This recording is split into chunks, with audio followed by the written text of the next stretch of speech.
नमस्कार। बीजेपी के राष्ट्रीय अध्यक्ष नितिन नवीन के 27 अप्रैल का टोंक दौरा पूरी तरीके से कांग्रेस के दिग्गज नेता सचिन पायलट के किले को ढहाने की एक बहुत ही बड़ी तैयारी है। बीजेपी अब डिफेंस के बजाय अटैकिंग मोड में आ चुकी है, इसलिए पार्टी ने जानबूझकर टोंक को चुना है।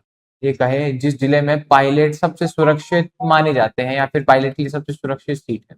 इस दौरे के जरिए बीजेपी ये साफ संदेश देना चाहती है कि अब राजस्थान में ऐसी कोई सीट नहीं जहां कांग्रेस खुद को सुरक्षित मान सके। बीजेपी की राजनीति यहाँ पायलट को उनके अपने ही घर में राजनीतिक रूप से घेरने की है, ताकि वे अपने क्षेत्र को बचाने में इतने उलझ जाएं कि राज्य की दूसरी सीटों पर ध्यान न दे सके।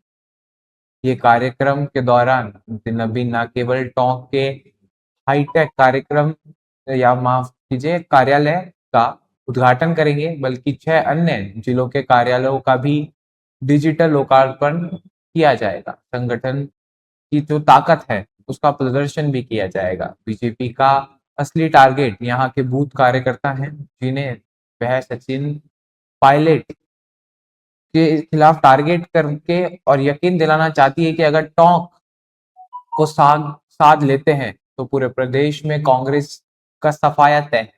पायलट के प्रभाव वाले गुर्जर और अन्य जातीय समूह के बीच बीजेपी अब अपनी सोशल, जिसे कहते हैं एक तरीके से इंजीनियरिंग के जरिए सीधी पैठ बनाना चाह रही है। सीधे शब्दों में कहें तो बीजेपी अब सीधे तौर पर पायलट की लीडरशिप को चुनौती दे रही है, ताकि आने वाले चुनाव में उनको प्रभाव पूरी तरीके से खत्म किया जा सके। एक तरीके से देखा जाए तो ये बताता है कि अशोक गहलोत की अब जो पावर है वो कहीं ना कहीं, या फिर ये कहें जो उनकी लोकप्रियता है, वह राजस्थान से खत्म होती दिखाई दे रही है। सचिन पायलट राजस्थान कांग्रेस के सबसे बड़े नेता बनकर उभरे हैं, इसलिए गहलोत की सीट को ना टारगेट करना और पायलट की सीट को टारगेट करना ये बताता है कि दोनों में ज्यादा बड़ा खतरा कौन है बीजेपी के लिए। साथ ही सबसे बड़ी बात यह है कि कांग्रेस अब एक आपस में उलझी हुई है। हमने गहलोत को नारा देते हुए देखा कि चौथी बार गहलोत सरकार वरना भजनलाल बरकरार। सचिन पायलट लगातार खुद की टीम को मजबूत कर रहे हैं। विनोद झाकड़ को एनएसयूआई का राष्ट्रीय अध्यक्ष बनाना हो, चाहे फिर खुद के जो समर्थित नेता हैं अनिल चोपड़ा, उन्हें यूथ कांग्रेस का चुनाव लड़वाना हो। साथ ही हम बात करें डोटासरा की, तो डोटासरा भी अब कहीं ना कहीं पायलट गुट की तरफ आ रहे हैं। टीका राजूरी भले ही अभी गहलोत के साथ हो, पर डोटासरा कहीं ना कहीं पायलट की तरफ हमें जाते दिखाई दे रहे हैं। साथ ही साथ पायलट खुद को लगातार राजस्थान में ही नहीं देश में मजबूत कर रहे हैं, जहां वह लगातार ये दिखा रहे हैं, खुद का शक्ति प्रदर्शन कर रहे हैं। पहले केरल चुनाव में उन्होंने करा, फिर तमिलनाडु, अब बंगाल चुनाव में जो उनकी बड़ी बड़ी जनसभाएं हैं वह दिखाती है कि किस तरीके से वे कांग्रेस के बड़े नेता बनते जा रहे हैं।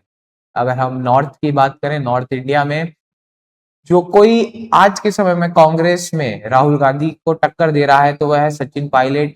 जितनी लोकप्रियता कांग्रेस नेता की बात करें हम, तो जितनी लोकप्रियता राहुल गांधी की है, उतनी ही लोकप्रियता अब हम देख रहे हैं धीरे धीरे सचिन पायलट की भी बनती जा रही। सचिन पायलट ने खुद को उस मुकाम तक पहुंचाने में लगातार जुटे रहे हैं। वह भले उनके साथ 2018 में धोखा हुआ, जहां पर उनके चेहरे पर चुनाव लड़ा गया और बाद में उन्हें मुख्यमंत्री नहीं बनाया गया, तो क्या जो 2018 में हुआ था वो अब 2028 में भी कांग्रेस रिपीट कर सकती है? अगर कांग्रेस 2028 चुनाव जीतती है तो क्या फिर से सचिन पायलट के साथ धोखा हो सकता है?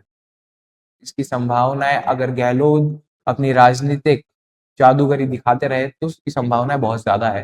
हालांकि आप इस विषय में क्या मानते हैं, आपके क्या विचार है, आपकी क्या राय है, हमें जरूर बताएं।